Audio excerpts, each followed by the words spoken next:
My name is Bastian Hauck, and I am honored to speak today to you here at the Ketotic Hypoglycemia International annual meeting.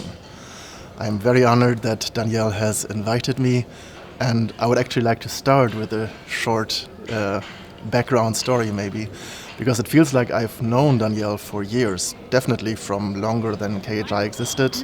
But the reality is we met for the first time ever 2 days ago. We met here in Copenhagen at a conference where she was speaking together with her mentor Jakob Steen Petersen from Novo Nordisk.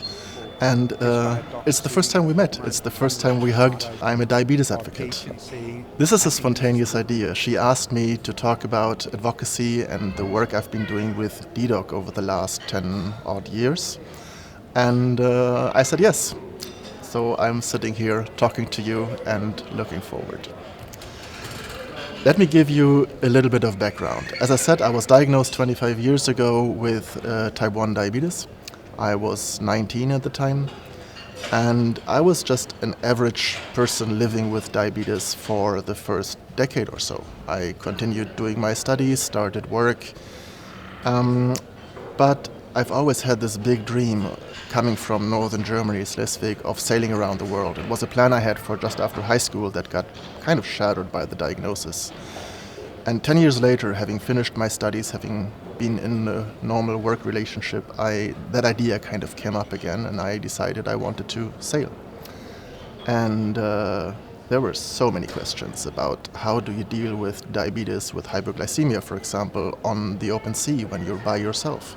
How do you deal with insurance if you want to sail to Patagonia? How do you deal with seasickness if you have injected insulin and your balance is off because you have to throw up, And this is what got me into advocacy in a way that I was the recipient thereof, because I started asking questions to doctors, to my insurance company, to nurses, and most of the time the answer I got was, you can't do that, or you shouldn't do that, or Mr. Hauck, you are diabetic, you shouldn't do that.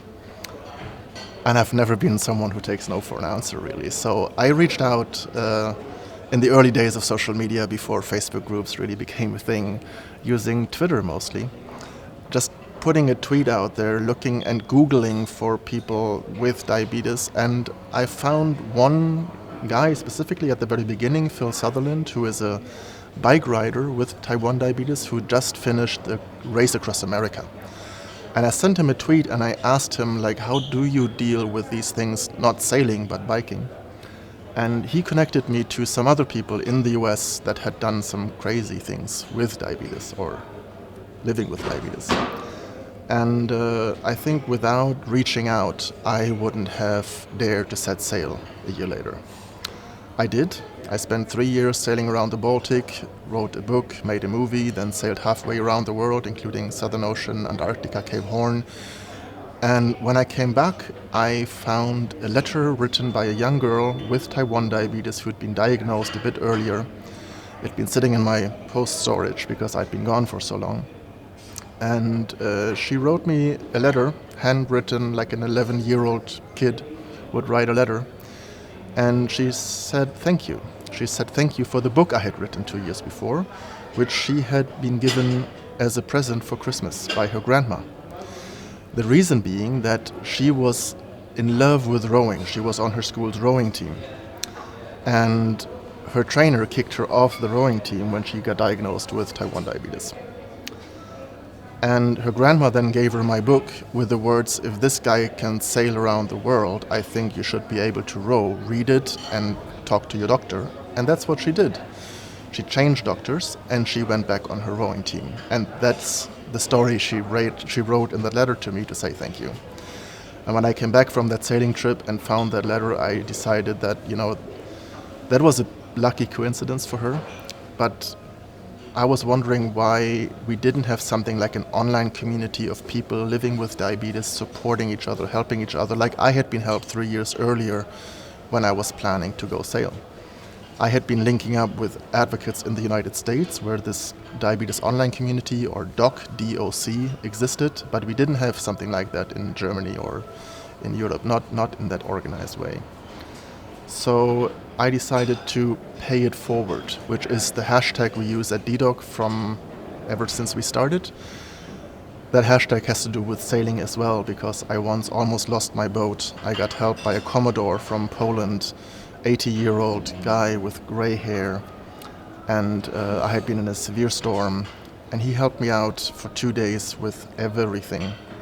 And when I wanted to say goodbye, when I wanted to thank him, when I wanted to pay him for some of the things he did for me, he just looked at me, put his hand on my shoulder and said, "Every sailor needs a little help now and then. I have been helped too. You pay it forward, son." That's the sailing mentality with which I grew up. That's what I understood when I left Poland and sailed back home. And that for me became the basis of DDOC, of the German Diabetes Online Community, DE for Germany and Diabetes Online Community. But now it's just DDOC and it's international. This is why I started DDOC. I wanted to pay it forward. I wanted to give some of what I had learned over the 3 years of sailing and living with diabetes for, at that time, 12, 13, 14 years maybe, and build something like a peer support network. It wasn't a business plan, it wasn't a great idea, it was driven by passion and thankfulness for having been able to sail around the world and living my dream for 3 years. 10 years later, here I am. And I think I want to tell you a little bit about what's behind DDOC today and why I think patient advocacy is important, why I think it's important that we have a seat at the table with HCPs, with researchers, with industry. I sometimes get asked how many members we have. We don't have members. Everybody who feels connected, who feels like he or she wants to engage, who uses the hashtag or just gets in touch in any other way, we consider part of family. I think that is something you can relate to, because I know from Danielle that the Ketotic Hypoglycemia family is very small. I think you are about 1,500 families connected, so I'm sure you have the same feeling of connectedness, helping each other out, being in touch. But the lived experience is very much the same, and it doesn't matter whether you're living with diabetes in Germany or in Denmark or in Pakistan or in Africa or in Latin America. Living with the disease very much feels the same.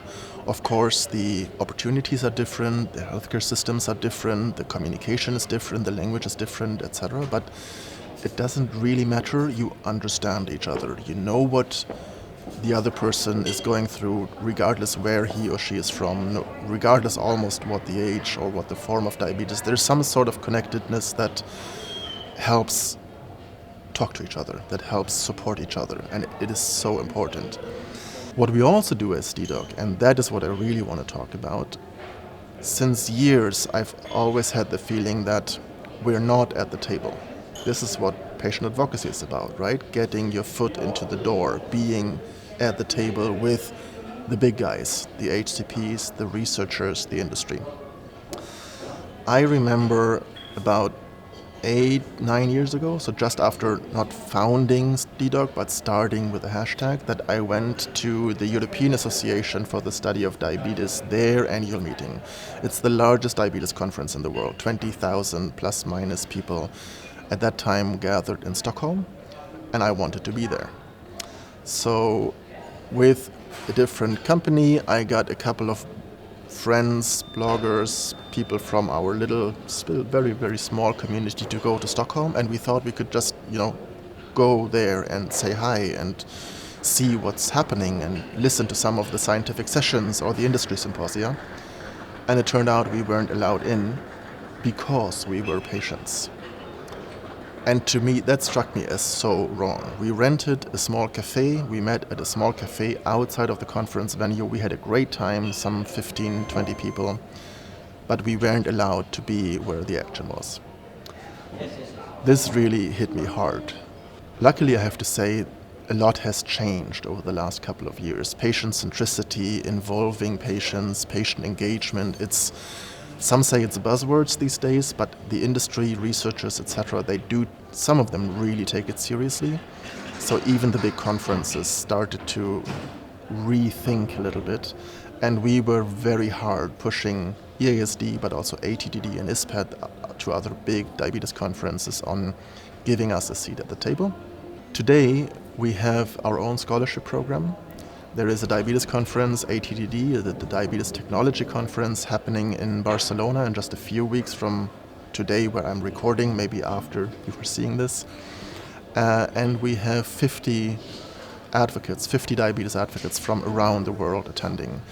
And through our scholarship, some of them can go in person. I think 15 people will be in Barcelona in person, coming from all over Europe. Another 35 will be participating virtually, so they will be in the live streams, behind the paywalls.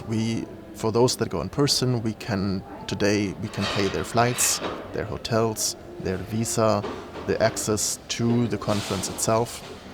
And this is what I think is so important, that our advocates, our scholars, the people that apply for our scholarship, we from DDOC get to screen their applications, we get to decide whether this or that person should go. There is no interference by either the industry that co-funds this project, nor the conference that hosts us, or where we are allowed to take part in, nor researchers or HCPs that say this is a good advocate or not so good advocate. All the barriers that were there in the beginning, where there was a lot of discussion in the early days about whether it was okay to have just a patient enter a scientific conferences and then, report back via blogs, Facebook, Instagram, because who would control whether what they made of the scientific literature was correct?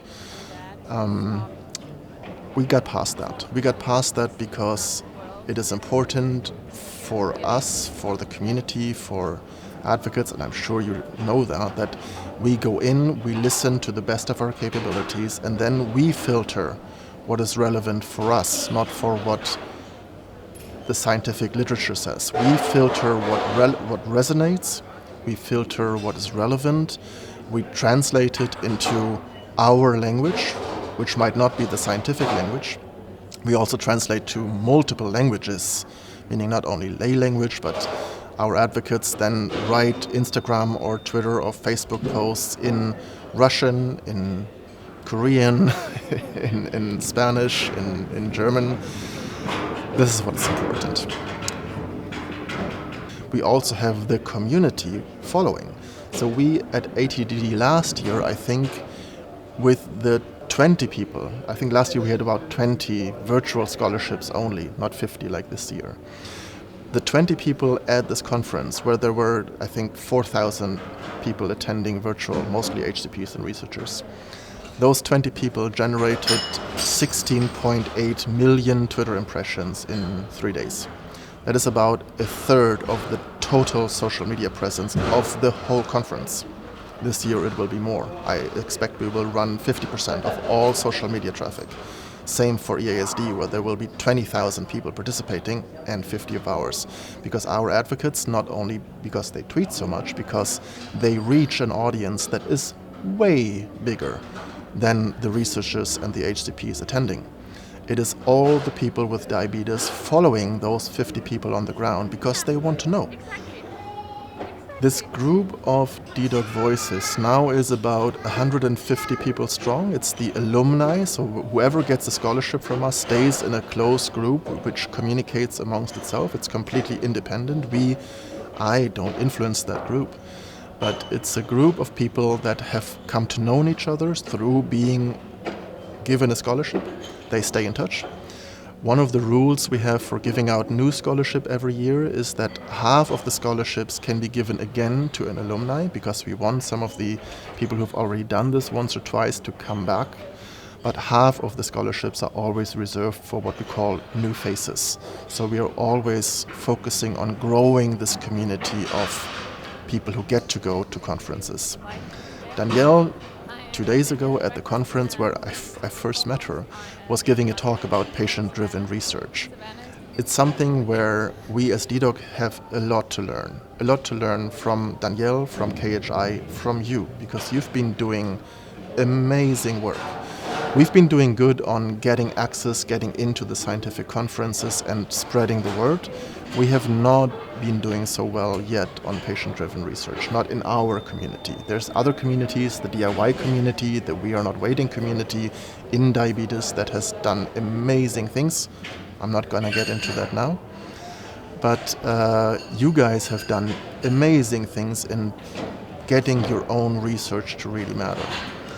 And the DDOC Voices are the group that we start working with now to do the same, where we learn from you. That's our next big step.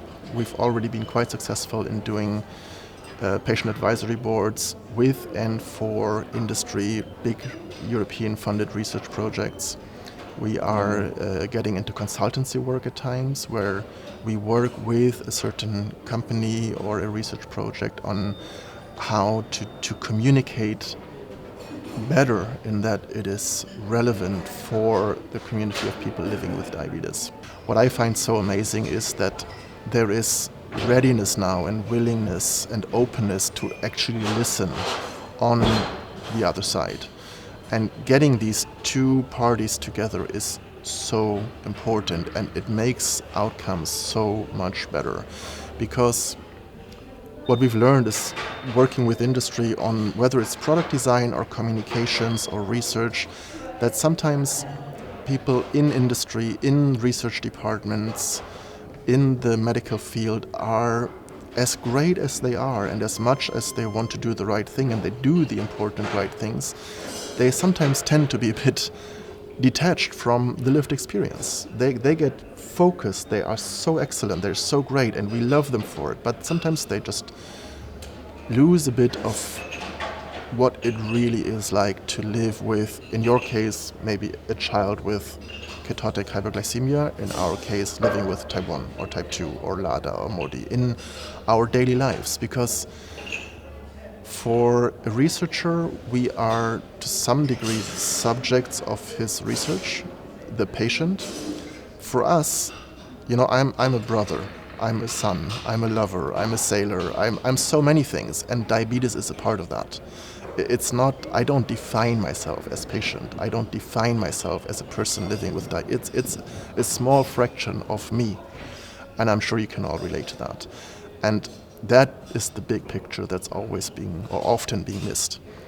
Things have gotten a lot better, not only because of patient engagement and because of patient advocacy, but I think that played a role. It's not to DDOC's credit, but in general, this whole movement is coming. And we play a small part in this. And I really hope you, as Ketotic Hypoglycemia International, and this community that's living or listening right now, I am sure and I hope that you will too.